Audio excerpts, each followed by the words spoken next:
Today, save free speech, fight the Disinformation Bill.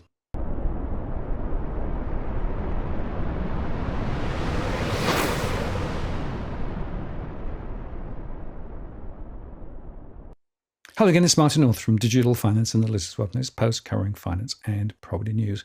Well, the government's disinformation bill now looks to be somewhat in tatters, not least because the opposition has said they're going to resist it too. Yesterday, I recorded a long conversation on Adam Stokes' channel relating to this bill, and we went into some of the philosophical issues behind it and covered questions like what is truth and who determines what truth is. So this is an edited version of that show, and I've put the links to Adam's channel and the original version of that with chat in the comments below. Welcome back onto the channel, where today we're doing an emergency broadcast as there is a law that's being introduced that is quite concerning. The purpose of tonight's discussion is to figure out what is the law that they're introducing, what it means for us, not only in social media, but as a society, and also some examples of what mis and disinformation is. I brought in Martin North from DFA. Martin, welcome to the show. Hi there. Good to be back. Sorry to be back on such a critical conversation point, though. Yes, I am very grateful for your response to my short notice request so we could go through this, because the first time we worked together was for the cash ban. And just off camera, we were speaking about, is this worse than the cash ban? And you said far worse. So let's wind it way back. We're talking about, as I mentioned, we're talking about the Communications Legislation Amendment, in brackets, Combating Misinformation and Disinformation Bill of 2024. What is that? Yeah. So it is actually a worrying piece of legislation that was introduced. So if you go back a few months, the incumbent government basically put out the first version of this, got a huge amount of flack and basically retreated. But this version has just come back out again. And the critical thing to understand about this bill is that it is, on one hand, driven by the current Labour government, of course, but they also have an international context. And as we'll discuss a bit later, some of this is coming through from international influence as well as local influences. But typical Australia, they've gone to the really adverse end of the stream. And so what we have is a bill that says, in a nutshell, there's a whole range of categories of things that on social media, it won't be possible to talk about. And in fact, what I'll do in a moment is I'll show you some of the specific examples of the things that they define as caught within the bill. And this bill essentially says that unless you're in the mainstream media or the government or universities, then stuff that you put on social media essentially could be caught. If it's caught, the social media platforms can be fined significant amounts of money. And that, of course, means that the social media platforms will turn down, detune the algorithms, or not allow people to post this sort of content. And there's also some subtlety in the bill in terms of it touches even conversations between two people on social media, or maybe even email. So it's really critical to understand that this is a really, really big deal. And, I want to remind you of a very important quote that Carl Sagan actually put up. He said, "The cure for a fallacious argument is a better argument, not the suppression of ideas." And I think that's a profoundly powerful observation. In other words, the thing about free speech is that it's the discussion of ideas.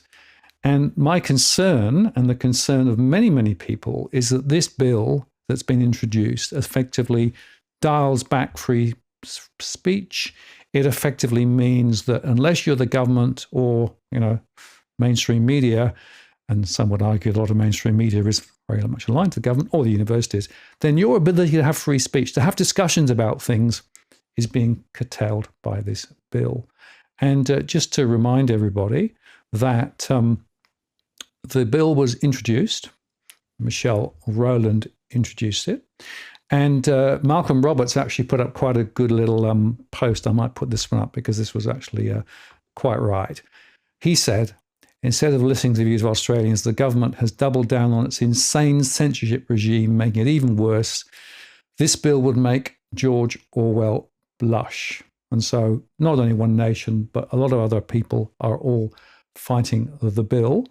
And interestingly, they did, I think rather, what shall I say, begrudgingly? Yeah, probably begrudgingly. They've actually allowed people to make submissions. There is now an inquiry in the Senate, and this inquiry is basically taking submissions. But look at the closing date, 30th of September. So in other words, 7 days. 7 days. And in fact, just to sort of underscore, I actually made a post the other day with Robbie Barwick and John Adams, and we called it 7 Days to Stop 1984.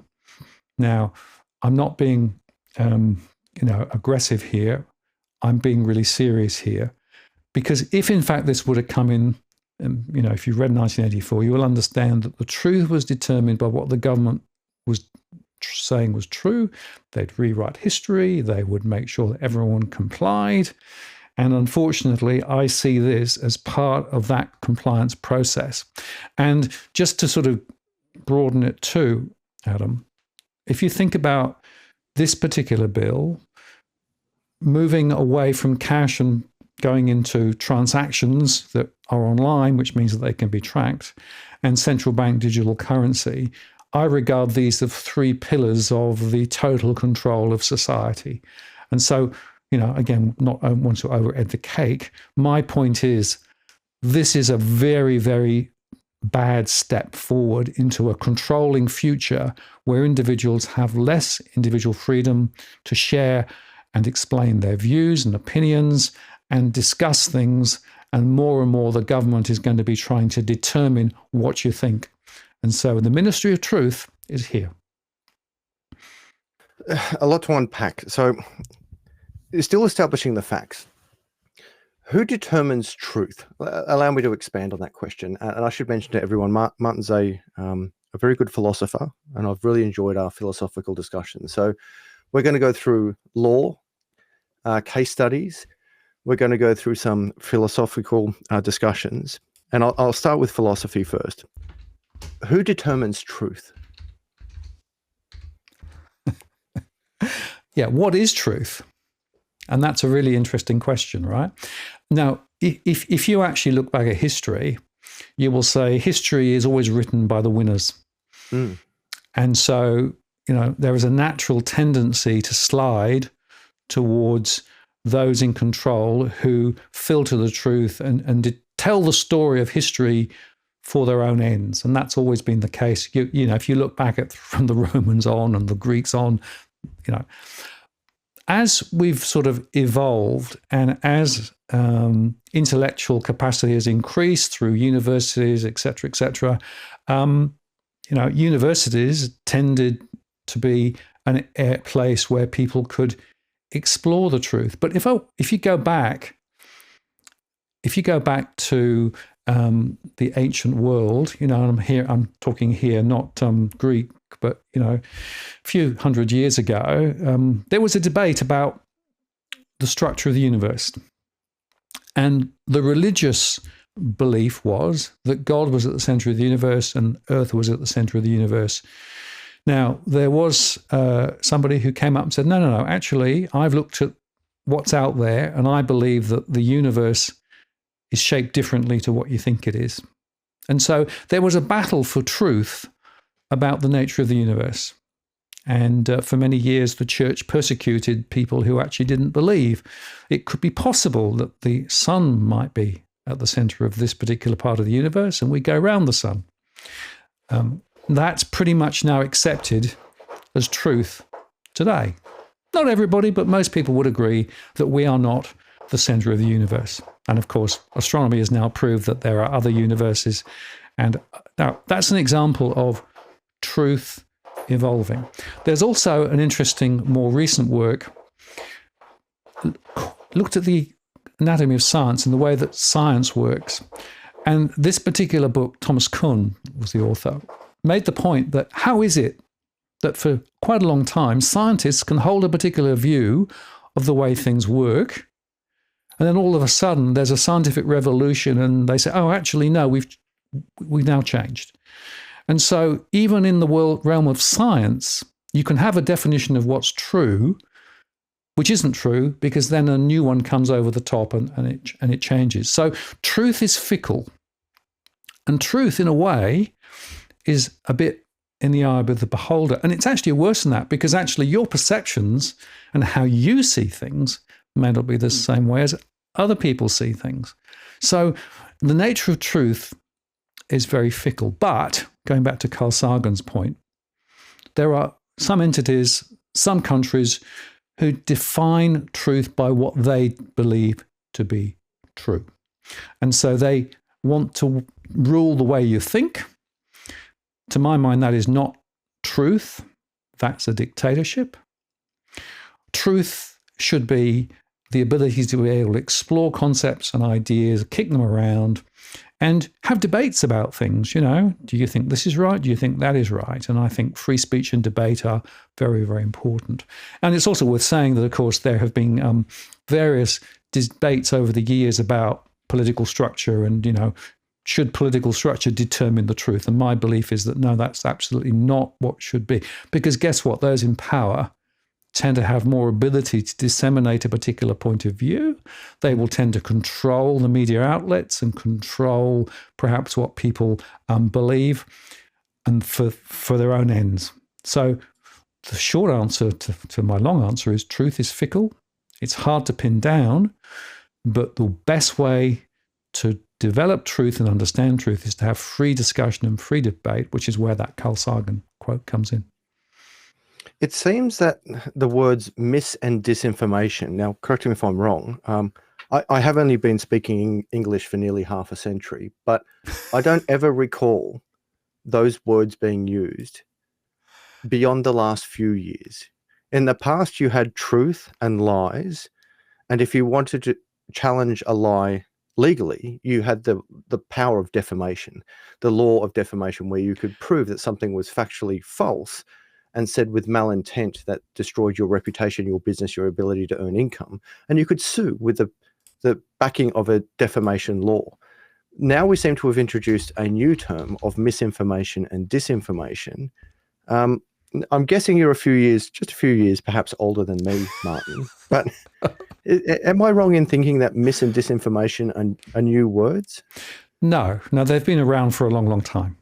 Okay. And they just haven't come up to the fore. And look, there's no doubt in my mind that this debate has been catalyzed by social media and the fact that more and more channels for speech and ideas is now available, and it's outside the control of government. And, you could almost draw a bit of a comparison between the old world of finance, which was central banks and, currencies and Bitcoin, which is outside and in a way uncontrolled and is different. And of course, the old world can't cope with the new world. I would argue that the misinformation and disinformation conversation is very much the same sort of thing, that because of the fact that there are so many channels out now where ideas can get out, and in many ways, of course, people want to question what is being said, and particularly from government, of course, when governments quite often don't seem to be supporting the needs of individuals or businesses within the community. So it's not surprising. And so misinformation and disinformation has come to a bit of a head. And I'd make the point, I think, that it isn't just here in Australia. And let me just put this slide up here. This was from Craig Kelly, who said we're in an extremely dangerous moment in world history. No nation is looking to censor the internet more aggressively than Australia. But the point there that he reposted, other organizations from the Five Eyes and the FBI, legacy media, they're all trying to normalize the control. And so there is I was going to say knee-jerk reaction. It's probably more than knee-jerk reaction. I think it's concern and being scared by the social media wave that's here. And so Traditional media are resisting this. The mainstream, are more on the side of government. The governments want to get more control of the message because they feel they're being disenfranchised. And I'll give you an example. The cash ban, we were successful in raising the awareness in the cash ban to the point where that ban didn't come in Australia. Other countries were putting the same or similar rules and regs in. We resisted. We use social media for that. And the government got quite a few responses to the cash ban submissions when they put it up for a Senate review, and they were surprised by that. More recently, the more recent examples where we've harnessed social media to make our views known back to government has been even more powerful. So some of the more recent things that we've been involved, for example, the review of banking out in the community, particularly in regional areas, got huge amounts of submissions. And interestingly, the current submissions for this particular review, the seven days, it looks to me as though it's taken the government website down. So a number of people have told me that they cannot actually get their submission in. So that tells you something possibly about the volume of submissions that they're having and therefore getting in response to all the social media campaigns. And it also tells us something, I think, quite important about the fact that maybe governments don't like having so much feedback. And look, just on the cash ban and on the banking thing, if you talk to Robbie Barrett from the Citizens Party, he'll tell you about the fact that when we make posts on social media and say, ring up your MP, well, the phones go off like mad in Canberra, and people found that quite difficult to cope with because a lot of people suddenly realized that they had a voice. So in a way, what is truth? Truth is those who are actually in power. What is this about? This is trying to actually negate that. And I do believe that misinformation and disinformation now has got into the mainstream. But I think it's for the reasons that we've been discussing. And because, frankly, governments are losing control of the agenda. They don't like it. Well, it's interesting. I mean, it kind of weaves into who is the arbiter of truth, like who decides what truth is. And you just went into it towards the end that, well, the government gets to choose what's true. And if that's truth. Well, no, that is not the right definition of truth. The government would like to be the arbiter of truth. But the fact is, we know that quite often the government has told us lies. They've told us half-truths. I mean, go back and look at the COVID story and what happened through there and some of the things that were said then and now, if you look at it in a different world, it's changed. And, there's been quite a few reports of significant, damage done from some of the strategies that were done then. So governments like to think that they're the owners of the truth, but the real truth is that they are as fallible as anybody else. And in fact, because they've got more power, need to be much more careful. So democracy is the voice of the truth. And it's interesting that the UN Human Rights Charter, one of the things that it says there is that the idea of free speech and truth are intrinsically interlinked. So to my mind, truth is about free speech. Truth is about people being able to express different views and opinions, hopefully in a respectful way, hopefully in an articulate way. But no, you can't sheet truth just to the government. If you do that, you have a dictatorship. Absolutely. And, it makes me think, as you're saying, that we've been told so many lies by the media and governments in the same. I'll give an example. So they said that we're only going to lock down. We'll go to the COVID because we spoke about that recently. We're going to lock down for 2 weeks and it will be okay. Well, that didn't happen. Okay, well, take the vax and you won't get it. Well, that didn't happen. Okay, well, take the vax and you won't be able to pass on the flu. Well, that didn't happen. Well, take the vax and it's 100% safe and 100% effective. Well, that didn't happen. So basically everything that they said there was disinformation. But of course, if they can say it, but we can't say it, my question to you is, why in this bill would they say the media, who are supposed to be independent of the government, they can speak, but you and I, who are equally independent of the government, we can't speak? Why is it that they say the media, the centralized sponsored paid media, they're allowed to speak. And I'm probably leading you down a path here, but I want you to speak your truth before we're shut down. Why can this centralized sponsored body, why are they allowed to talk, even though they're supposed to be independent of government? But you and I, who are also independent of government, we can't talk. Well, I think there are two angles to this. The first is that some of the media, particularly perhaps the ABC in Australia and the BBC in the UK, are more aligned to the interests of the government than others. A lot of mainstream media also, of course, has really defaulted to just getting clicks and eyeballs, and they'll say almost anything and do almost anything just to get clicks and eyeballs. So I don't think they are particularly squeaky clean when it comes to the ideas that they're talking about. But it's old world, new world, right? In the old world, there was a very, very close relationship between the media and government, and you'd have lobby correspondents who would get briefings from government, and the government would selectively leak to the media to get messages out. So there was a cozy relationship that allowed them to control the debate and control the message. Social media has broken that because you and I can say, almost anything we want to say. Obviously, we're careful and we don't want to insult people or, echo lies. But we actually can go round now the media. Interestingly, some politicians, of course, have also now avoided the media and go direct to socials and put their ideas out. So even some politicians actually recognize that the mainstream media don't necessarily do it right. So the other point is the mainstream media do have certain controls and restrictions on what they do and how they do it in theory, although in practice, quite often those restrictions are not actually policed. And quite often it's a slow retro process to sort of fix it afterwards when something goes wrong.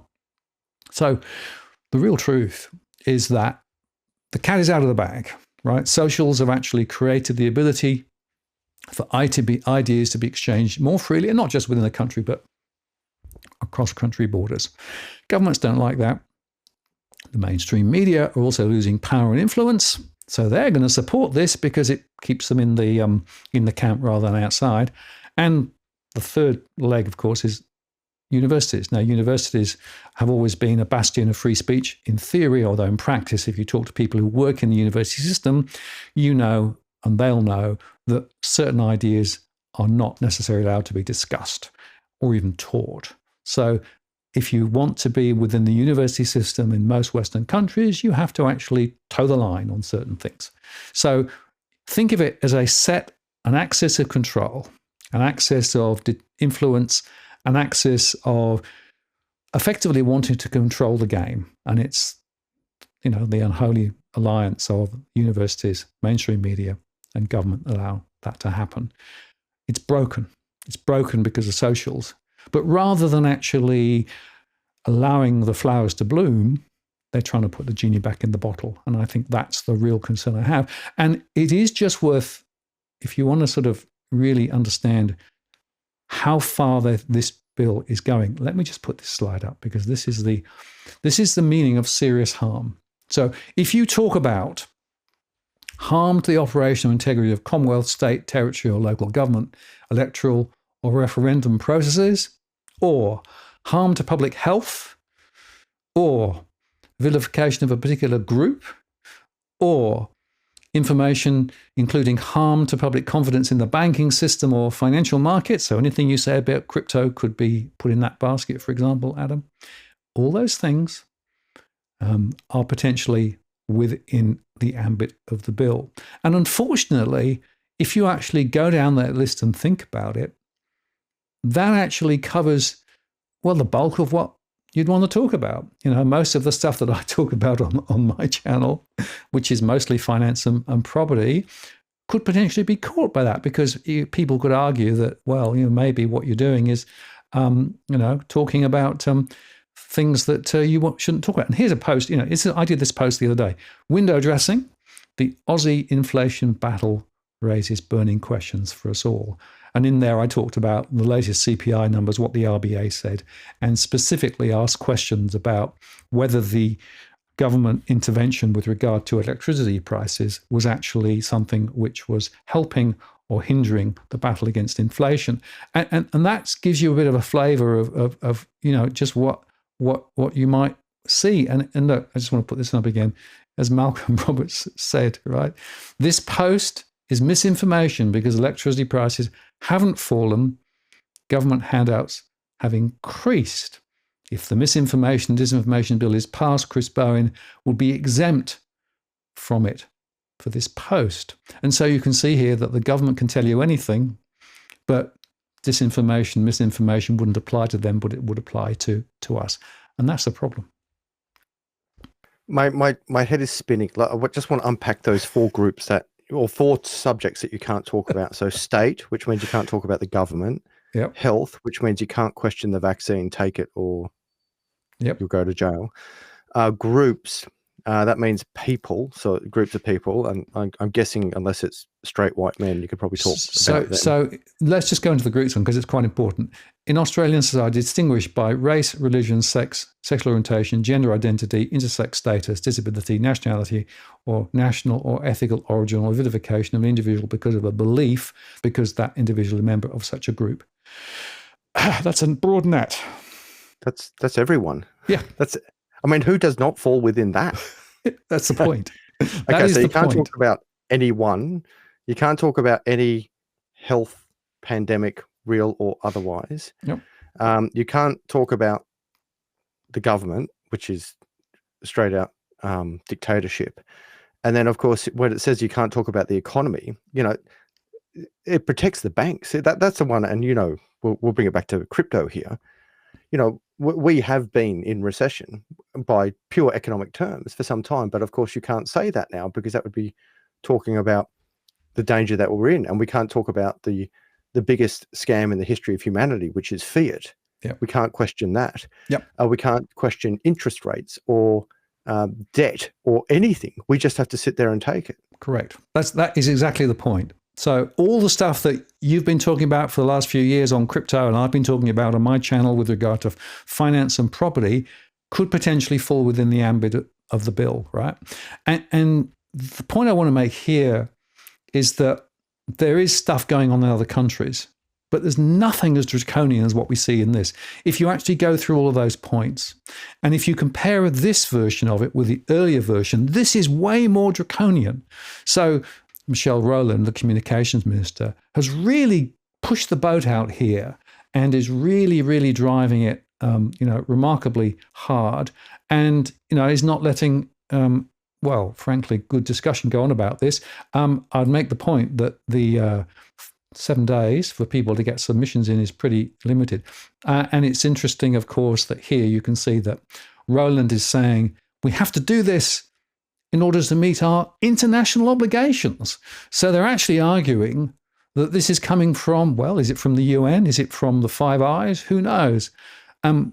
So there's more here than just, something local in Australia. And by the way, as this one says here, throughout the Western world, there's an increasing acceptance of governments establishing ministries of truth to determine what ideas are permissible and which are not. Australia now wants to impose fines on social media companies for allowing misinformation. This is, draconian is, understatement. I mean, this is civil liberties are going out the door if this is passed.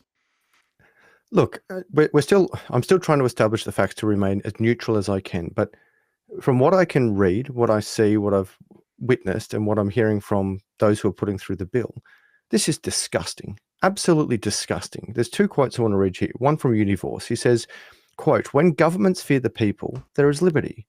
And when the people fear the government, there is tyranny." That's a quote from Thomas Jefferson. Yep. But then connecting to that, V Ranger says, "We must all understand that the politicians should know this is undemocratic, therefore not acceptable. They are either incompetent or traitors to us." Now that comment really jumps out. So in what world, in which democratic world, I should say, did we think that shutting down free speech where you can't talk about anyone or anything, you can't question the government, you can't question vax mandates as an example, and you can't question the banks or money, in what democratic nation and which democratic, if you will, or good party, with any ounce of good in them, where do they think this is a good idea? So let me extend it a little bit further. Why do they believe it's a good idea? You mentioned it's, well, our international obligations, but I thought, well, hang on, aren't we a sovereign nation? Who are we answering to? Like, why do I have to answer to whoever's telling me, hey, shut down free speech in Australia? But that aside, how is this a good idea?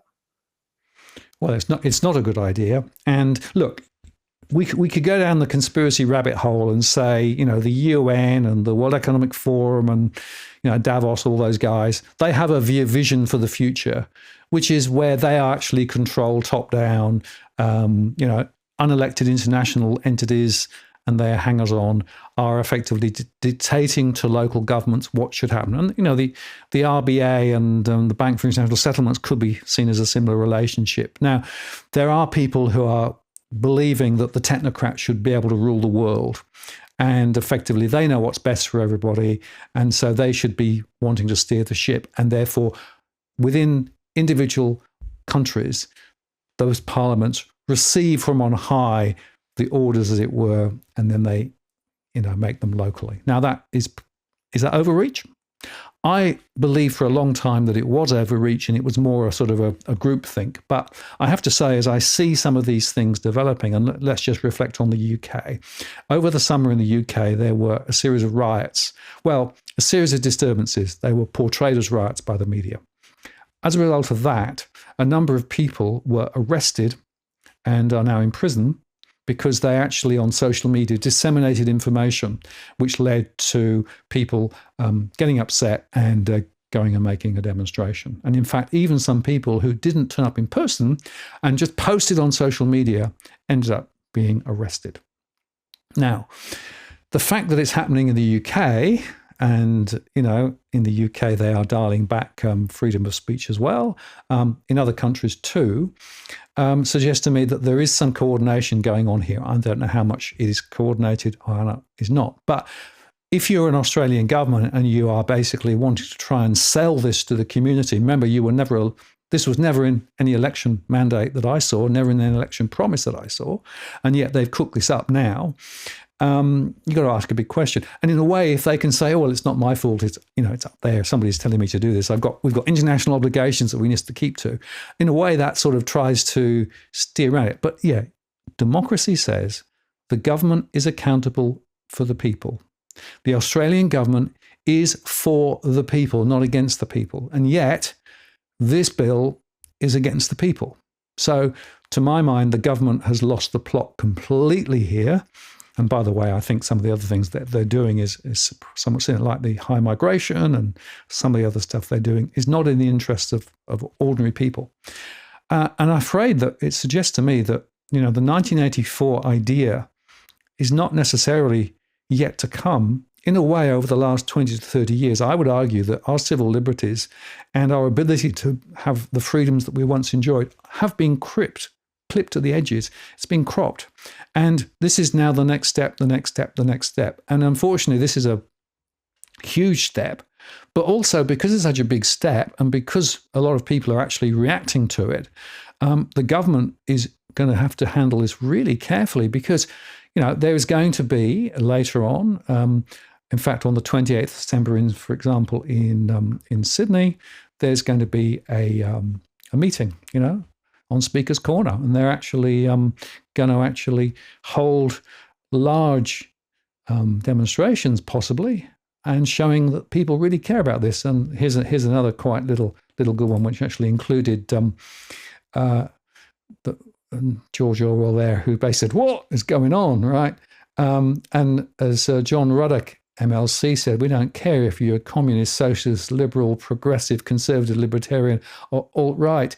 If you're horrified by Albo's war on free speech and don't want Australia to slide into an East German-style authoritarian state, please come on Saturday." Now, I would argue that we have unfortunately already taken a number of steps towards that authoritarian future, but this is a huge one, and therefore this is critical that we resist it.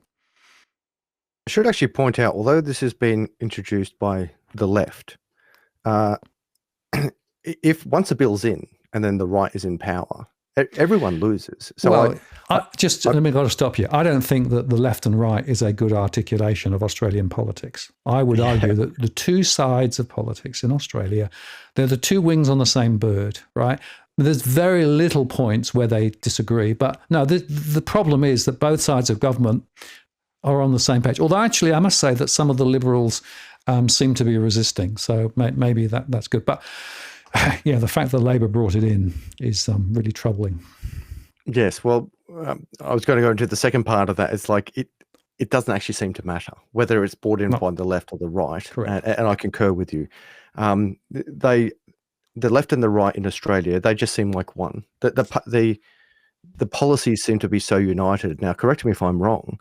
That was actually the E-Commissioner. Yep. That's the one, the Commissioner. Yep. I call the Karen, sorry. But she was brought in by the right side of politics. Is that fair to get? Yeah, that's right, from a timing perspective. Yeah. So to all of us out there, I put this to the audience. Please don't think this is a left or right. This is really all of us as Australians going, hang on a second. What's going on here? This is about the future of the country, right? And how the country operates and who can say what. It is absolutely... And my view is if this were to be passed, and we don't know whether the Greens will resist it or not yet, they've been a bit coy about it, so that's an interesting observation in its own right. If this were to be passed, I suspect it would not be unpassed later. It wouldn't be necessarily withdrawn. So, because governments love power, let's face it, governments love power. Governments love to dictate and to determine what we think and what we do. Governments try to be popular. Their main concern is to get re-elected. If they can control the message, control truth, then they can more likely control their ability to return to power. Wonder Woman has put a comment out here that she knows how I think. And it comes down to this question. Who's really in charge? Like, who is really in charge? If we've got the left and the right that are so centered in their thinking, centered, they seem to be so extreme, but together in their extreme thinking, perhaps. And you have an Australian politician saying, well, we have to do this to meet our international obligations. And throughout the West, we can see a pattern of the ministries of truth and the use of the words mis and disinformation coming in, and centralized information and centralized truth judges. Who's in charge? Yes. Well, it goes back to my question, right? If you believe that there is some international connectivity between, the technocrats, and I've mentioned the World Economic Forum and the UN and other players too, then you could argue that they actually, through their ability to influence the way that governments think, could be sort of partially in charge. But at the end of the day, in a democratic society, we elect our politicians, and our politicians should be making decisions for the benefit of Australians. The trouble is that politicians generally make decisions to benefit the politicians, partly to make sure that they retain power and do the things they want to do, and partly because quite often, if I take, for example, properties, guess who has more investment properties per capita? Well, politicians. So maybe they're also influenced by their own interests. So there is a really interesting and important question here about who really is in charge. Now, I don't have the view that there is some cabal somewhere who is pulling all the shots and all the levers and all the strings necessarily. But you have to say, when you start looking at this stuff and seeing some of the similarities in terms of what different countries are doing, perhaps they're all copying each other. But the net effect of all this is that democracy is becoming weaker. The ability to be able to speak the truth is becoming weaker. And there are beneficiaries of that, and there are people who lose out. Who are the beneficiaries? Well, to some extent, I think large corporates are beneficiaries. I think that the government is a beneficiary, and I think ordinary individuals and ordinary businesses are the losers. Keep referring back to the book Confessions of an Economic Hitman, and you've read it, I think. Yes. Yeah, it's just, at the time it was powerful, but then when more and more of these things happen, it becomes more powerful. And of all the books I've read, and there's been a lot, probably not as many as you, but a lot, and that one just keeps ringing truer and truer to me, and it's petrifying. Confessions of an Economic Hitman for everyone out there. Sorry, you're about to say something? Yeah, well, I was just going to say, the interesting thing here, and look, I'm a philosopher by training. I went to Oxford University. I enjoyed having wide-ranging, deep discussions about all sorts of things that were sometimes, near the edge, things that were actually quite shocking sometimes. But the whole idea within the university context was that you wanted to have the freedom to explore ideas, freedom of expression. And that was a very liberating and a very powerful thing. Now, my belief is that that's good for everybody to do that, because the more that you explore ideas and kick things around and listen to other people and have debates, that's powerful, that's invigorating, and that actually takes us to some quite interesting but quite perhaps different places from the ones you might expect. But if you are actually the government in charge and you set the rules, and you are actually the legacy holders of rules that have been in place for some years, if you are confronted with too many changes and too many variations and alternatives too quickly, then your loss of power and loss of control can get quite strong. And in a way, I would argue that the reactions that we're seeing from government, particularly to the way that socials have worked, is a knee-jerk reaction to a loss of power, a loss of control, to the point where messages go out. This show would not be, we couldn't make this show if this bill came in. We couldn't do it. So what this basically means is that what sort of society do you want? Do you want a society where we are kids, we are children, and we're told what to think and what to do and how to jump and how high to jump? Or do we want a society where the idea of different ideas coming out and being discussed is something that we should encourage? And that, from my mind, is a much more liberating and invigorating society, maybe more uncomfortable because some of the things that you believe to be true might not be true, and you might actually see things and hear things that are a little bit shocking. But to my mind, that's better than the whole idea of control. And the trouble is that the more control that politicians have, the more they will want more control. And so you can see that this sort of step is taken again and again. And if you go back to 1984, Orwell was talking about a future, of course it was 1948 when he wrote the book, when he was talking about a future where the government determined what history was, the government determined what people was allowed to think and weren't allowed to think. And of course they had the control systems in place, and that included monitoring to make sure that people complied, and anybody didn't comply were effectively removed. And the point, of course, is that even in any society, and even in the most conservative societies, there will always be people who won't comply and will want to question. So that's just human nature.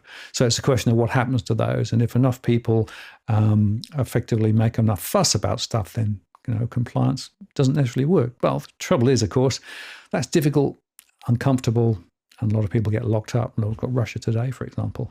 So this is a real concern. And the more I think about it, and the more I am of the view, going back to Carl Sagan's quote again, debate's good, lack of debate's bad.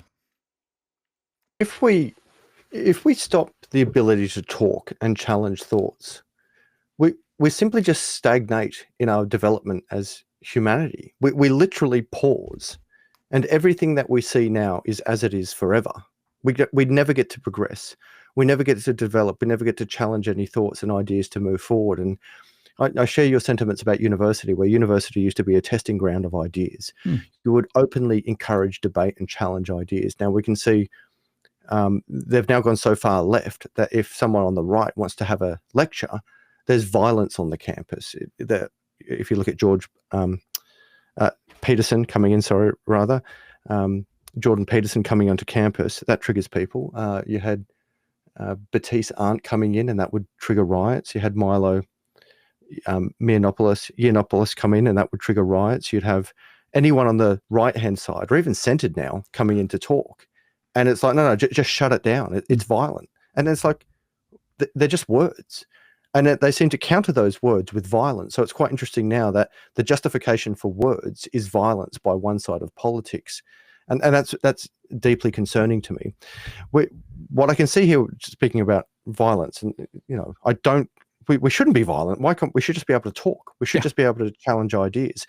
And I actually suggest that this bill is violent because if you can't talk and then you get a fine and you don't pay the fine, then eventually that leads to you being locked in a cage. Whether you're the social media outlets who didn't pay the fine and didn't comply, whether you're the individual who, because let's face it, right now they're saying, well, we're going to shut down we're going to penalize the media, social media people for doing it. Okay, well then I just make my own website. I just publish something myself. I haven't gone through a centralized media outlet. So the next, but that can still be caught. Of course. Yep. Of course. And the consequence will be, well, first of all, it's a fine. Okay. But then if you don't pay the fine, the ultimate consequence is you put in a cage. So for talking, you end up in a cage. For saying words, these violent actions come out from centralized bodies that put you into cages. WM said something here that's quite powerful. He says, Aussies aren't going to riot. They're just going to go along with it. The country is basically a cyberpunk dystopia. Hell, even speaking to a priest isn't protected theta. Your thoughts? I'm afraid that Australians are very compliant. I came to Australia from the UK in the mid-90s, and I was surprised at how many more rules and regulations there were in Australia relative to the UK. I always thought the UK was pretty much regulated, but Australia is the champion of regulation, or at least the champion of regulation. But actually, the trick in Australia is not necessarily complying or not, it's being found out. And one of the things I found quite quickly is that it's actually the sin is being found out. The sin is not actually complying or not. And somebody said that to me in the UK before I came to Australia. I was a bit skeptical, but I discovered that they were right. What it means is basically is that, you can say anything and do anything despite the regulations, but getting found out is the problem. So the trouble is Australians are relatively compliant. I think we've also benefited from many years of a society that's actually grown and developed quite quickly, multicultural in nature, and very relaxed. And maybe the Australian style of being relaxed and the good weather is all part of it. But the trouble is we are being morphed into a society where we can't say things or think things, into a society where compliance is the only example. And it was interesting because Wonder Woman highlighted gold, right? The story of gold in Australia is quite interesting because, of course, we mine a lot of gold in Australia, but guess what? Our gold is in the Bank of England. Nobody quite knows whether it's there or not. Now, there have been questions asked about that gold and about whether it exists and why is it in the UK. And guess what? The government doesn't want to talk about it. The RBA doesn't want to talk about it. And this is an example where in this new world, we couldn't even ask that question because essentially it could potentially be seen as something which might be challenging the Australian economy in some way. So there are limits that would be imposed on even questions that we could ask on relatively innocuous things. And I would argue that the gold question is a really important question, but that's just an example. So the point here is you can see who benefits from this. The government basically is controlled. But the fact is that ordinary Australians, frankly, prefer to go down to the beach, don't really want to make a fuss often. And I would say to anybody in Australia who's watching this, this is on one occasion when you need to make a fuss, because the consequences if you don't will be so profound and it will change Australia forever. Powerful words. Snoop Doggy Dogg, our American frontline agent in the field, says the entire Commonwealth must stand firm and avoid the conquer by division tactics, as do us Yankees. But I desperately want to see the Commonwealth as a whole stand their damn ground. I have your six. Powerful words, Snoop, and I thank you for that. Martin, on that, I want to actually comment on my observation, having lived in America, and the cultural, in my opinion, the cultural difference between Americans standing up to get their independence and how we got our independence. And then I'd really appreciate your thoughts on it. So broadly, for America to get their independence from the United Kingdom, from Britain, basically the tipping point, I guess, it was the Boston Tea Party, where they said, we're no longer paying these taxes. And then that broke into a war of independence. And America broke free from British rule through war, to be blunt. They stood up and they fought. And in my observation, that is deeply grounded within their culture, within their being. Now let's look at how Australia got our independence from the United Kingdom. We got our independence by being quiet, doing as we're told, cutting down any tall poppies, as we know with tall poppy syndrome, And eventually we were good little boys and girls and we got our independence that way. So I wonder, is that part of the culture where one nation, the US, stood up for their independence, whereas Australia, we just treaded water and waited for it? Your thoughts? Well, remember that Australia was, linked very strongly to the UK for a lot longer than the US. So we're early in our evolution, I suppose, as an independent nation. Of course, we still hold the king as the head of the country. So there is something about the history of Australia which is different from the US. The US was founded earlier, and they also, I think, had a much more aggressive approach to everything compared to Australia. And I don't know whether that's the weather or what it is. Second point is that the founding fathers in Australia, with the state system, they actually learned quite a lot about the mistakes that were made in the US system. So in a way, that the way the government was set up and the state and federal and all those things, it was deliberately set in a way that made it harder, I think, for some of this resistance to come out. I mean, there were stages in history where people, had things they wanted to raise up about, and there were, a few riots and things if you go back over Australian history, but nothing like the US. I think the third thing to say is that we were always a lot smaller, and therefore, until quite recently, our overall population was relatively low. And so we were a little bit on the sort of on the edge of things, a long way from anywhere. And so people perhaps didn't fuss so much. So I think some of those are some of the issues. I think the final point I'd say is that the change that I saw from when I came to Australia in 1994, 95, and when I left a couple of years ago was way more dramatic. And I think many people who lived in Australia through that 20 to 30 years won't have noticed, because it's like the old story of the frog in the pot. The heat just rises slightly and people don't notice. But the truth is, over that 20 to 30 years, some of those things that made Australia great as a country to live in were taken away and were replaced with things that made it less and less likable as a place to live. And I would argue that the slippery slope is still continuing at the moment. And that is partly to do with economics, partly to do with politics, partly to do with our role in the world, partly to do with the US and China. All of those things have influenced what's happened. But the net result of all of that is Australia today is a much less attractive place to live in relative to where we were 20 to 30 years ago. Well, you're living proof of this. You left.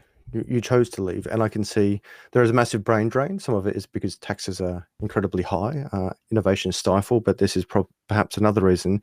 If you can't think, if you can't speak, in my mind, if your speech and thought is controlled, because many people are saying that once your speech is controlled, that controls your thought.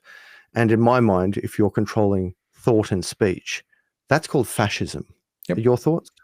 No, totally. The whole idea is that if the state essentially has the apparatus to tell you what to think, to tell you what to do, to tell you what truth is, to tell you a story of the way the world is, then they have total power over you. And the fact is that most people have a life to get on with, and they'll comply because it's easy to comply. It's interesting. I did a lot of work in Eastern Europe when the wall came down. I worked in Poland, and I remember having long conversations with Poles who'd lived through the, previous era, the Russian-led era. And they basically said, you knew intrinsically it was wrong, and you knew intrinsically that it was actually uncomfortable, but you also knew that you couldn't do anything about it because you had to play the game by the rules of the people who set the game. And I always remember those thoughts, the rules set by those who control the game. And the trouble is, politicians like to try and control the game. And that's what this is about. This is about control. And it's because they actually don't feel empowered. They don't feel that they're actually, in control at the moment. So it is a matter of control. I'd also, again, underscore resistance takes time, effort, energy, and all those things. And the trouble is that many people don't have the capacity to resist. I think any government who makes a move to push for fascism over democracy should be deeply ashamed. I think they should reflect and really come forth to themselves and say, what am I doing here? What am I actually doing to a democratic nation where I push to control thought and speech?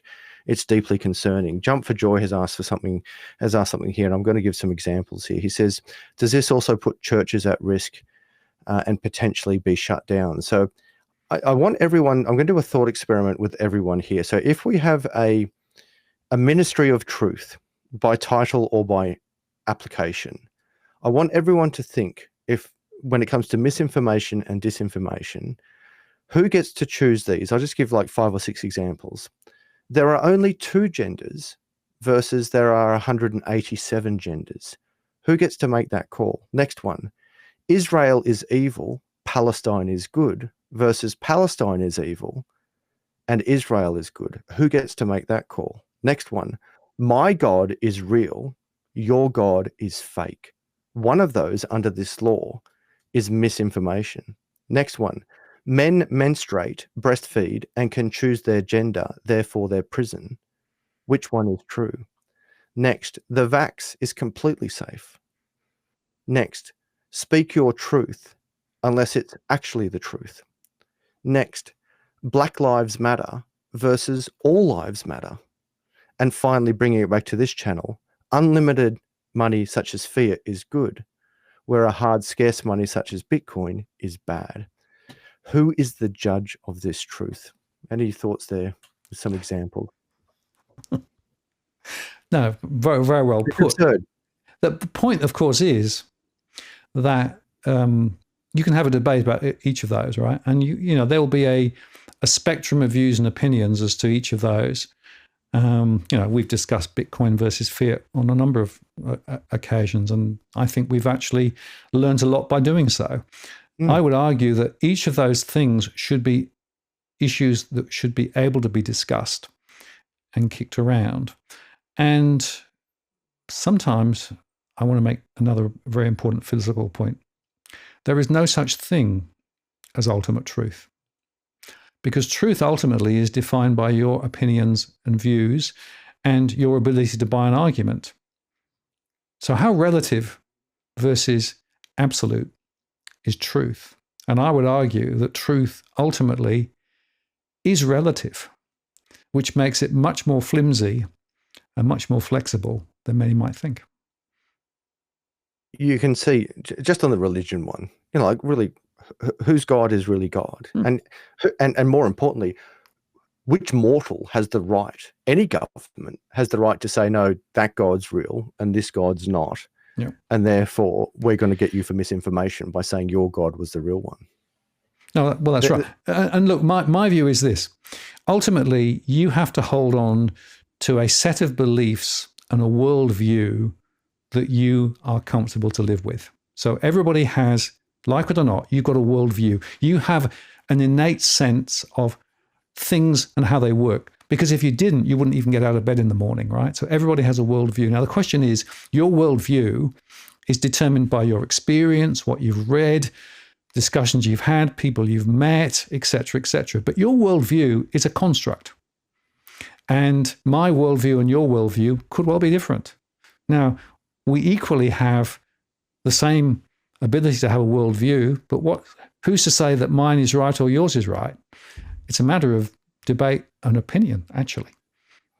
Especially when this same party has been saying, speak your truth. It's like, okay, but not that truth. It's like, well, we will give Wonder Woman, you touched on her question before, but because she's a special member of the channel, she says, can I ask a question, please, Martin? Why is Australia's gold reserve held in the UK? And can we have it returned, please? I believe India is extracting theirs back. You touched on it, but can you unpack that a little bit? Yeah. So the argument that was always used by the RBA was that the gold is in London because that's where the gold trading centre of the world is, and it makes sense to have it there. The truth is there's no good reason why the Australian gold is in London. There's a risk that it might not actually be there. It might be actually being lent out somewhere else, etc., etc. Absolutely, it should be brought back to Australia. And the fact that we've got such a small amount of gold these days, unlike, for example, China, who's been acquiring vast amounts of gold in recent times because they actually believe that the US dollar is going to take a dive at some point, it makes a lot more sense to bring it back to Australia where it should be. But of course, the RBA doesn't want to discuss it and talk about it. There have been various questions asked in the Senate about it. John Adams and I made a number of posts about this over the years, and it's still no further forward. It's another example of where the truth that the government wants to talk about or the RBA wants to talk about is not the only story here. And there are other examples of other countries taking gold away because they don't longer trust the Bank of England. Sounds like we need a trustless money. I wonder what that could be. Oh, yeah, Bitcoin. We won't go there. We have fun. To the viewers out there, if you're getting any value out of this, please do hit like. Welcome to Catherine O'Connell. She's new to the channel. Great comments there. She says, we're not being heard. We're being heard, as in we are not being HEARD. We are being HERD, human resource. I thought that was very good. Well done, Catherine, and welcome to the channel. Again, if anyone's getting value out of this, hit like, share, and subscribe. Univorce has said, the most short-sighted and reckless consequence of these actions is that even the families of those in government will suffer in future generations from the removal of fundamental human rights. I'd like to link that comment to this question. Does Australia lack a Bill of Rights? Do we need a Bill of Rights in this country? Well, the short answer is absolutely we do. We are at a severe disadvantage because nobody quite knows what our rights actually are, and that's by design. That's not a mistake. That's by design. So the idea there is that if you keep it loose and fluffy, then it gives you much more flexibility if you're in government to do X or Y. Yes, there should be a Bill of Rights. There should be something which protects free speech to make sure that we can have access to all the information. I mean, if you look at the information that is now being controlled, and if you do a freedom of information request, the number of times, I've done a few, number of times you only get back white sheets of paper with lines through them where they've actually obliterated the bulk of it, shows us that actually free speech is already under control in Australia. And even under the freedom of information regimes, if you look at what's happened with the NAC, where effectively that was actually an attempt to try and actually put some controls on poor behavior of politicians, well, even that's not doing a great job in my view either. So yeah, absolutely, we need a full Bill of Rights, and we need that now, but of course it'll never happen. Mr. Nakamura says the red flag is that laws do not apply to politicians. They are lawless. Your thoughts? They have their own set of laws, which is about maintaining their role and influence and getting re-elected. Many politicians do great work and are completely squeaky clean, but unfortunately there are quite a few who've over the years stepped over the line and done very bad things and not been held to account for them. And bear in mind, I come back to this critical point. Politicians think they're the top of the pile and tell everybody else what to do. I would turn it around and say, no, politicians are at the bottom of the pile, right? We, the people, are the top of the pyramid. They are the pointy bit, and they are supporting us. If they really thought about it like that, they would change their behavior completely.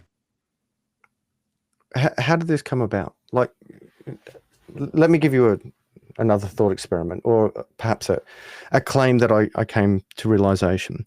So there's a lot of talk about repatriations and payment to slaves. Yeah. And I'm like, okay, well, let's unpack that a bit. And then someone said something to me quite profound, and they said, Australians are slaves. You are a convict. And I'm like, well, hang on a second. Maybe there's some truth in this. So my lineage, my heritage in Australia, going all the way back, is I came from a convict line of Stokeses. So the very first Stokes that came out to Australia was a convict and was on a ship and was in chains and then was forced to do labor. So by right, I know I'm not allowed to say this apparently because of my color, but I am from slaves. Therefore, do I get more rights than someone who wasn't from slaves? And then perhaps it links to the Bill of Rights that we're talking about now, is that if Australia was founded on convicts, which were criminals, or people put in chains to do forced labor on the other side of the world, And we have grown up, so to speak, by being good boys and girls and not getting into the tall poppy syndrome era, not fighting for our freedom and not having a Bill of Rights. Is it all connected?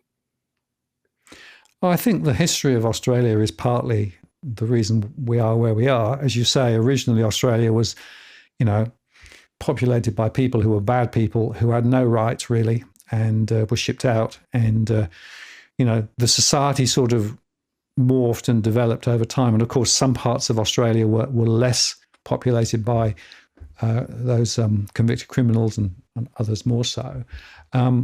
I think there's always been identity crisis in Australia, if I'm honest. I think it's always been a question of, are we just an extension of the UK, or do we have our own set of values and thoughts and opinions? And that struggle is still going on, even, I mentioned earlier on with the monarchy and what have you.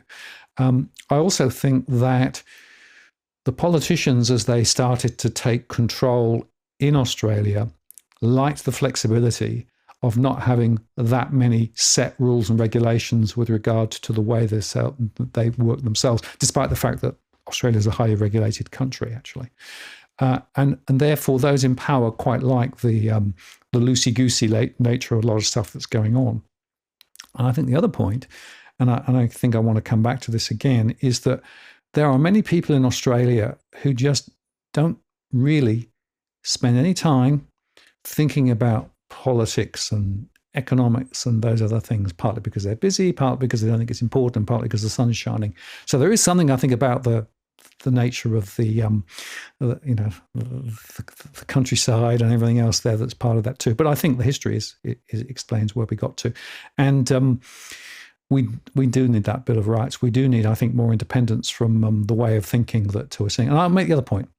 We are trapped now between the US and China.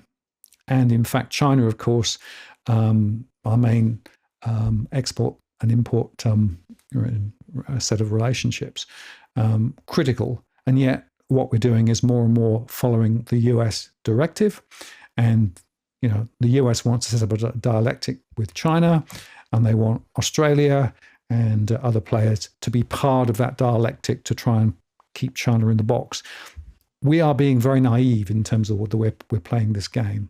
And we should, I think, be more objective and independent rather than just following the US down the rabbit hole. And that's another reason why I actually think this is a very important conversation, because we couldn't necessarily have those conversations. That would be a political conversation. We couldn't make that comment in the new world. To everyone out there, I'm emphasizing here that in the first instance, I'm trying to figure out what this bill is and what does it actually mean. And of course, then we get down to a philosophical path of, what is truth and who is the arbiter of truth.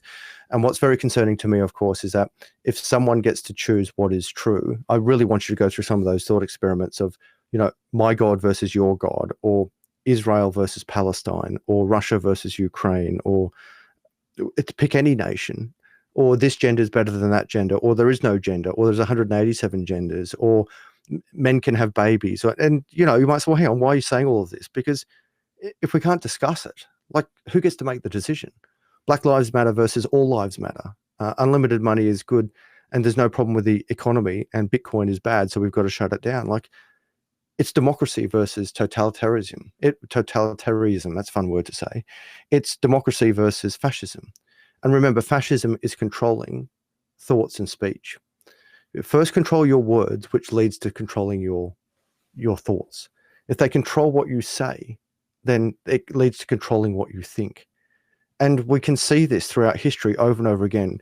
All fascist nations, they always fail. All dictatorships, they always fail. If you want a real-life example that's happening at the moment, look at the best real-life contrast we have at the moment is North and South Korea.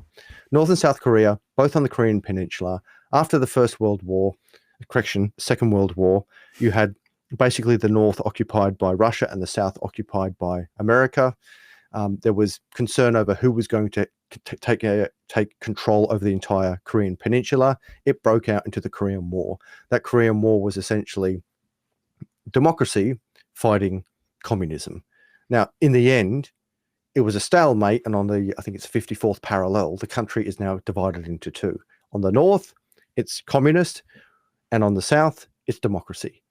And just look, same people, same blood, same language, same terrain roughly, although there are a few more natural resources in the north and the south. But ultimately, the GDP, the wealth per capita, the standard of living in the south far exceeds that of the north. And it's a blatant example of what happens of a dictatorship versus a democracy. Someone's actually asked here, like, Splinter 101, who says, I've come from a country where government controlled the message. I don't want that for my Australia now. I'll be making my first email to the Member of Parliament and submission on this matter. So let's talk about in practical terms now. So I believe in freedom of speech, and I believe in freedom of association, freedom of choice. So to anyone out there who says this is a good law and you don't want to stand up to it, I respect your right to do that, because I'm about choice. But for those who do want to make a submission and do want to stand up to this, how do they peacefully and lawfully and compliantly stand up against this? Yeah, it's a great question. So there's 2 points to this, and I'm going to put this slide up again. So let's just go there. So you can make a submission, and I really, really would want as many people as possible to make it doesn't have to be a long document, but a submission is essentially something which articulates what you think about this particular legislation. And specifically, if you've got observations, you can, from this link, actually download the bill and look at it in detail, or you can go off what I've said there. But look, the closing date at the moment is the 30th of September, so they're not giving very long. And you can do submissions in a couple of ways. The first way is you can go through the upload submission, which is the button there on the right. To do that, you have to actually register, but it's not a particularly difficult process. Or you can send an email direct to ec.sen, that's ec.sen, at aph.gov.au. And so they will accept emailed submissions as well. Now, the difficulty is that if you simply sort of send a one-line email saying, I don't like this bill, they will take that as a comment and they won't necessarily count it as a separate submission. If you send something a bit more substantive and, if you argue a little bit, then potentially that could be a submission. There are thousands and thousands and thousands of submissions that have been made, I would suggest, because, as I mentioned before, the website has been down for some time. And because of that, and because of the fact that this is such a critical issue, John Adams posted this morning. I just called the Secretariat of the Senate Environment and Communications Committee, that's the one that's looking at this, about receiving an extension to make a submission to the Misinformation Disinformation Inquiry. I'm informed that the committee will meet either tomorrow, that's Friday, or Monday, to consider requests for extensions. And he goes on to say, our freedom hangs in the balance. Call the senators on the committee and tell them to stop the BS attempt to ram this legislation through without proper consideration. So there's 2 things. So first, the fact that you only got 7 days is disgraceful for such a critical piece of legislation, which suggests that the government is not really serious about actually wanting people to make submissions. But I would argue that we absolutely must, because this is critical for the future. And secondly, because of the fact that they've created a problem for themselves with a very short period, and the fact that the website appears to be offline some of the time because people just can't get through to make submissions, I suspect more will making through the email process. And if you want some information as to what to say in more detail, just go back to my website and look at the show called 7 Days to Stop 1984. That's the one that I actually made with John Adams and with Robbie Barwick. And we went through there the key arguments. And hopefully that could give you some clues as to things you could include, like, for example, the UN Statement on Human Rights and things like that. So, but make a submission, make your voice known. This is how democracy works. This is actually good for democracy, and we've proved it with the cash ban. We've proved it with the ability to be able to get the inquiry into regional branch banking. These things work, and this is how democracy works. So use it or lose it. Very powerful words. I'm posting that link. I've just brought it up on my end. I've got God mode, so I can put it in the description. I'll do it 3 times in a row just so it's easy for the viewers to find it. I've put a link to that video there, and I emphasize that what we're doing at the moment is just exercising our democratic freedoms. We are discussing ideas. We are talking about how we peacefully and compliantly express our concern against a law that is coming in. And Hexadelic has said something quite powerful that's actually maybe remember. He said, if it does not apply to some people, or for example, politicians, then there is flat out two classes. One class can speak and one that can't. And I can't help to think that we keep going for these two-tier systems repeatedly. So we scream for equality, which sounds like a really good concept. But if you remember when we had the lockdowns and no one could leave their house, you couldn't gather to go to a church. But when the Black Lives Matter protests happened, they were exempt. And it's like, well, hang on a second. I thought everything was locked down and it's dangerous. But when there was a Black Lives Matter protest, they were allowed to get together and to protest. Then if we look at the referendum for the voice, we spoke about this on my channel just yesterday. That was in my mind, and obviously in the Australians' mind who said no to it, it was a two-tier system to say that if you were this group of people, there was this law for you. And if you're this group of people, then there's this law for you. And it's like, well, that doesn't sound really equal. And Australia evidently felt the same way.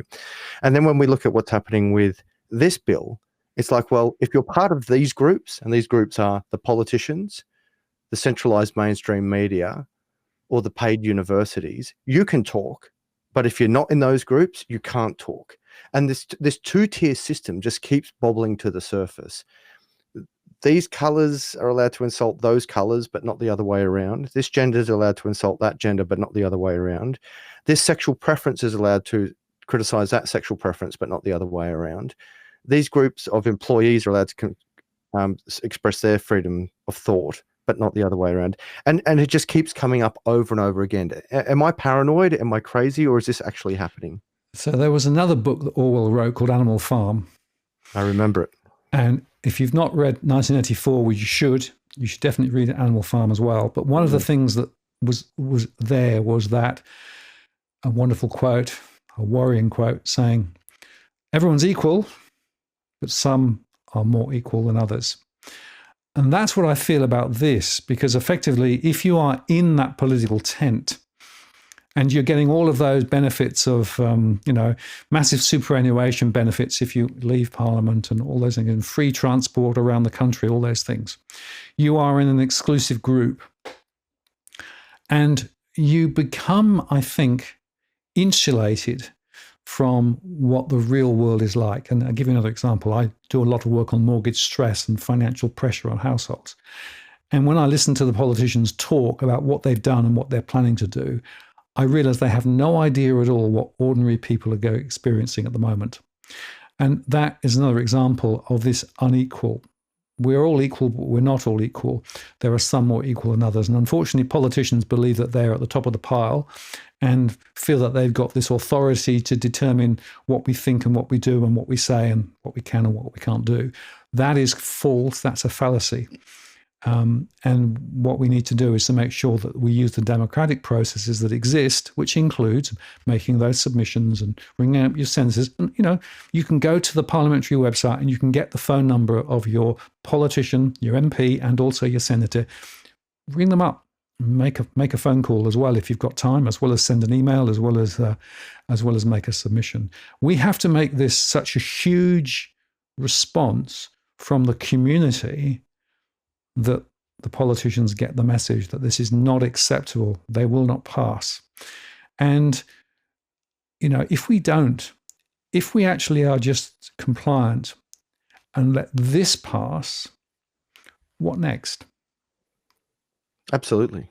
Yeah, because at the moment, as I've mentioned before, in my mind, it's saying, well, we're going to find the media companies. No, that will then lead to finding the individual. And when the individual doesn't pay the fine, the individual gets put in a cage. Yeah. And just to be clear, the infrastructure here, which is social score, it's central bank digital currency, it's financial repression, and only being able to use certain types of finance, and the lack of ability to be able to actually say what you think. Those are the four elements of total repression. And at the moment, my belief is that there are politicians who consider those four to be meritorious, and that's disaster. A comment here from Jonathan Bahai. He says, everything Martin is describing is what is identical to what's happening in Canada. Ask a Kiwi and they would say the same about New Zealand. Our constitutions are beholden to the British Crown. Is it so? Is it you dirty Brit, or is it? And I should point out, I'm half British. I have British citizenship. So, is it you, or is it, as the Confessions of an Economic Hitman refers to, it's like it's just a group of people. They don't care about. They're so addicted to their power and their money. Correct. No, they don't care about their nation state. Look, there's no doubt that the history and heritage of the British hangs large in the way that a lot of people think about a lot of things in these countries, but those countries have self-autonomy. Those countries are making decisions. Those politicians are making decisions for their own country. So you can't just blame the Brits. It is, unfortunately, power and control and the idea of wanting to stay in control and keep power and keep authority. That's anti-democratic. Not only anti-democratic, but terrifying. Fred Gassett says, we have till Monday to lodge a submission. Everyone should lodge a basic one. Stating you disagree, there should be public hearings. More detail is needed with clarity on how decisions will occur. Good guidance. Alex says, wait till Musk is putting Neuralink chips in us. To me, that is game over. We'll be controlled zombies. Adam, the Matrix. Yep. You know, that film of 20, 30 years ago was about what is reality, right? Which reality do you want? Do you want the red pill or the blue pill? The trouble is there will be a number of people, a la the Matrix, who likes to live within this cozier world where decisions are being taken for you and they know what they're doing and we'll just carry on, right? There are other people saying, no, I don't want that. I want to know the reality of what's going on. And I actually think it's worth looking at the Matrix again in the context of this, right? Because that was actually a very important parable about the way things work and about the way things really work. It's funny, the movie is old, but many of us keep referring back to it. Yep. I think the forward thinkers, they really understood the power at the time. I was much younger when I first saw it, and I'm like, oh yeah, a bit of a sci-fi movie. But yeah, we keep referring back to it. And you've nailed it. Some people want to live in bliss. When we talk about, on this channel, we're big on controlling your own money, holding your own money. But the reality is many people, they don't want to. They want a centralized body to hold and control their money for them. And that's where it becomes very interesting when we think about, well, what freedoms do we want? It's like, no, I don't want to think. I don't want to fight. I don't want to stand up. I just want to be told what to do. Give me my Netflix, my Doritos, and the occasional holiday, and I'm happy. And let me just make another point.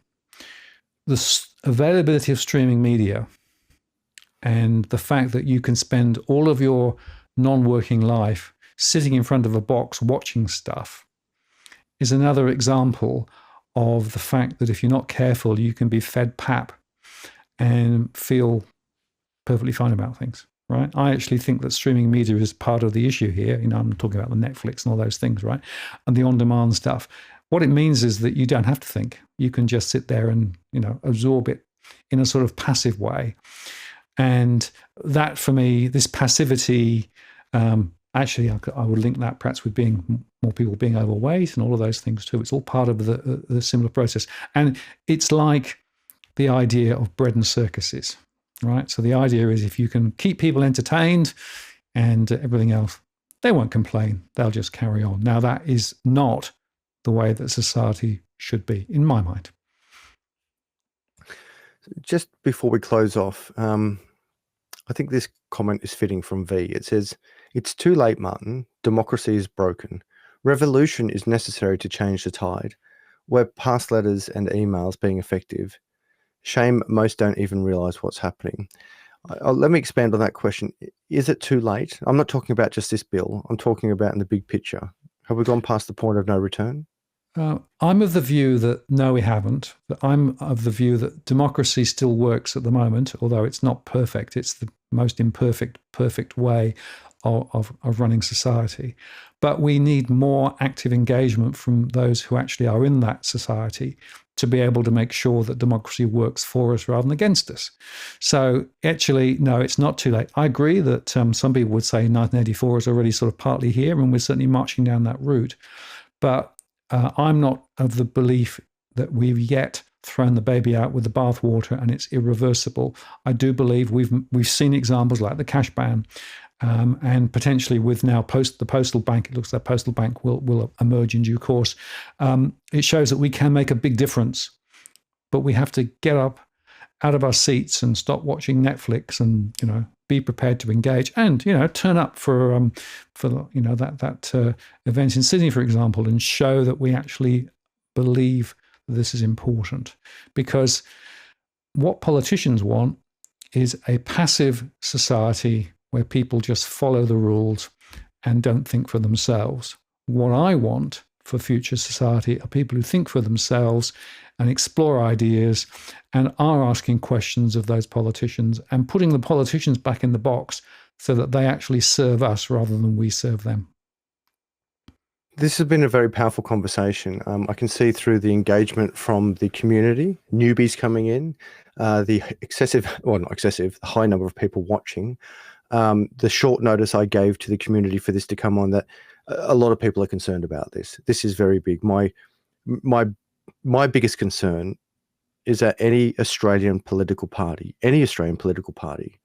would have the audacity to put this forward. That's the most scary thing for me, like absolutely terrifying. And then the second part to this fear is that what's happening in the background, where there's only a 7-day window to respond to it, and then websites mysteriously going down so you can't respond. And it's like, yeah, come on, this doesn't feel right.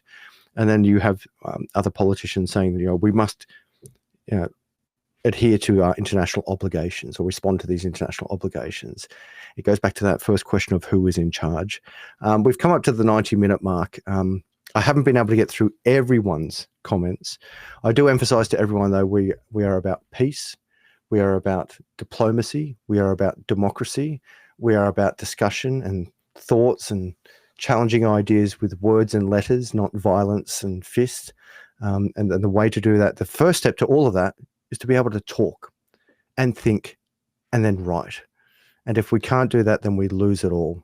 Any closing words to you, my good friend? Yeah, so 2 important points. One is hope is very important.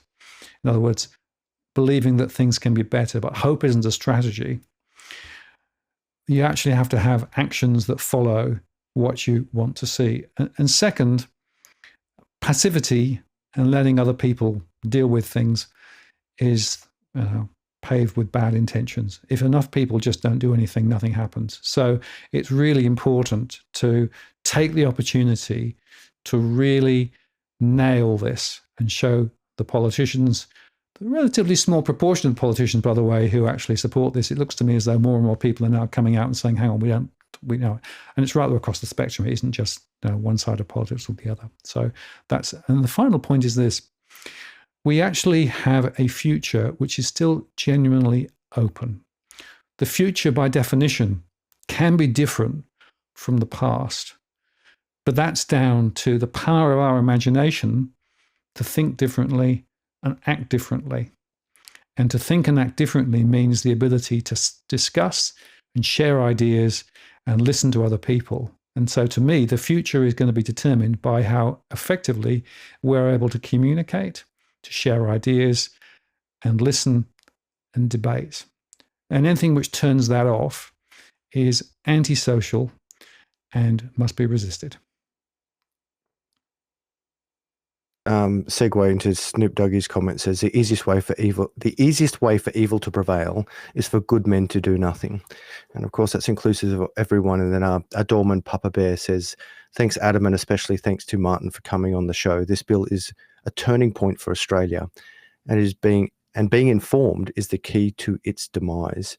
I have very much respect for what you've done, not just on tonight's show, but you've left this country, and yet you still fight for it. And that is truly admirable, Martin. I really mean that. I say this on the international stage.